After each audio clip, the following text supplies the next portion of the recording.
Boere Awakening, Part 4. The women kept the fire burning. A Goshen in exile. As the Boer moved further into the interior, something shifted. They had left the Cape, but something sacred was also being left behind. The further we went, one elder said, the fewer knelt before the Heavenly Father. The Sabbath was no longer guarded. Some sought land, but forgot the giver. Calvinism remained, stern and unyielding. Superstition became part of the culture. Syncretism spread like a cancer. The fire of their faith was fading. The land was wild, the journey uncertain, yet something greater pursued them, not just conflict, but calling. In the face of hostile terrain, wild tribes, and starvation, a moment came where survival alone could no longer guide the soul. It had to be faith that saved them, and so they scrambled, totally outnumbered, at the edge of a river that would soon run red. Only the Heavenly Father can establish a covenant, one that binds heaven and earth. But at the blood river, the Boer made a sacred vow to him, a plea for mercy. Cyril Cilliers prayed, "Should the Father grant us victory, we shall build a house to the honor of his name, and that we and our children shall serve him and observe the Sabbath as a day of rest, if he will protect and deliver us." Yes, it was not a covenant, but Father answered. That day they survived what should have been certain death. That day, Heavenly Father demonstrated his almighty power to the Zulus and secured a foundation for a future relationship of trust with the Boer. But quickly the vow was forgotten, and time passed. But then war came, the camps, and faith was no longer a forgotten tradition. It was the only thing left. The Anglo-Boer War was not a fair fight. It was a campaign of imperial might, against farmers with just covenant hope. The British Empire deployed nearly 500,000 soldiers to crush a force of only 90,000 Boer. But they didn't just fight men, they fought women and children too.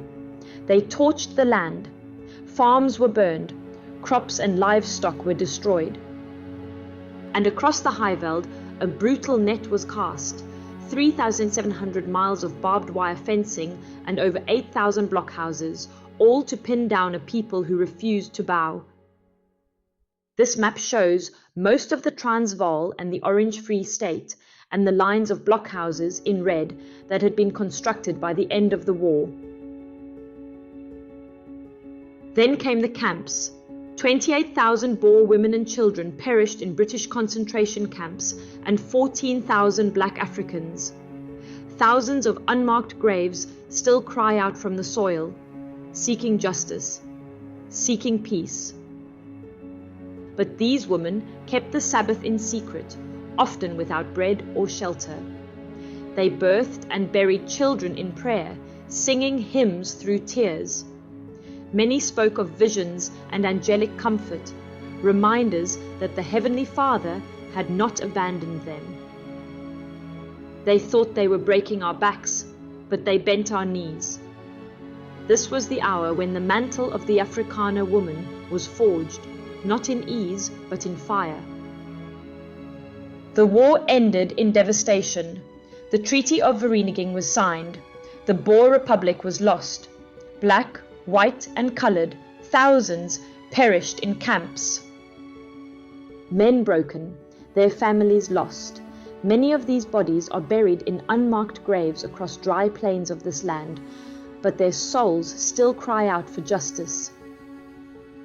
In the Wellington Hills, travelers speak of strange, dark, swooping spirits, and others of images of Voortrekker women and children, visible only in the light of the fire, not weeping, not wandering, but waiting. Their voices silent, yet their plea undeniable. Retribution. They cannot rest. They are witnesses, souls sealed in the land, black and white, buried without justice. Sina van Rensburg saw the outcome, England burning, earthly kingdoms crumbling. The British Empire left behind a broken republic, a land fractured by war, a condemning decree, and a scattered young nation with deep emotional wounds. No amount of monuments should heal the wound, but the Heavenly Father can. After the war, most fertile land was still in Bantu territory. The Zulu blood also ran in many Natal rivers. Their submission to the throne secured till today, true monarchs bowing to the impostors. The Khoisan San were silenced. Many of the indigenous people, not just Boer, died, not only in the camps under the imperial onslaught. Today our generation embraces the British throne, the tabloids, the glamour, forgetting the price they paid and still do. Intermarriages have made them forget the tragic past. But then another gate was opened after the war. The empire made room, but heaven marked it as a sanctuary. A Goshen haven in exile became a Boer lifeline to Commander Jansen van Rensburg, a distant relative of Sina van Rensburg, and 47 other Boer families.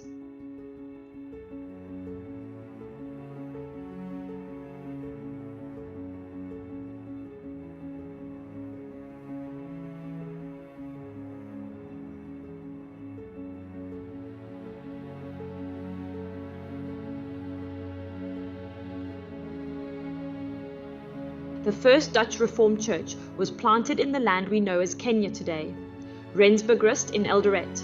The Kikuyu and Maasai, less warlike, welcomed them. It felt to them like their God's country.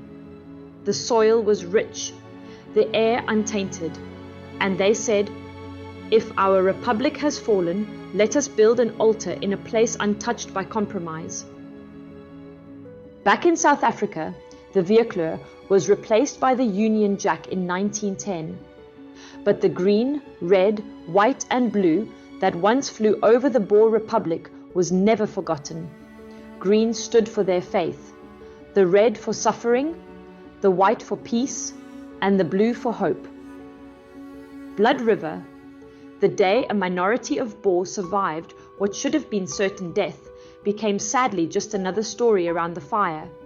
The darkness started to creep in, closer, and the fire within started to dwindle again. The vow was sadly forgotten, until President Paul Kruger revived it. Today, 16th December, stirs the Boer hearts. It's a reminder of what truly matters and what they forgot.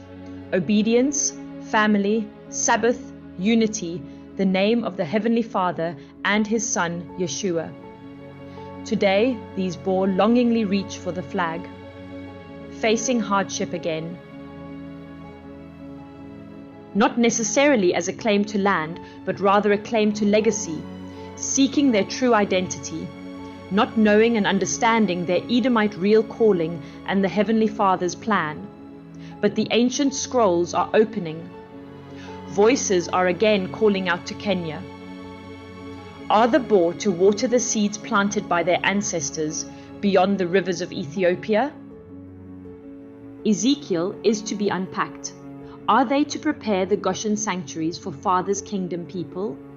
Watch part 5 to relive the history which made us what we are today and to find out what the future requires.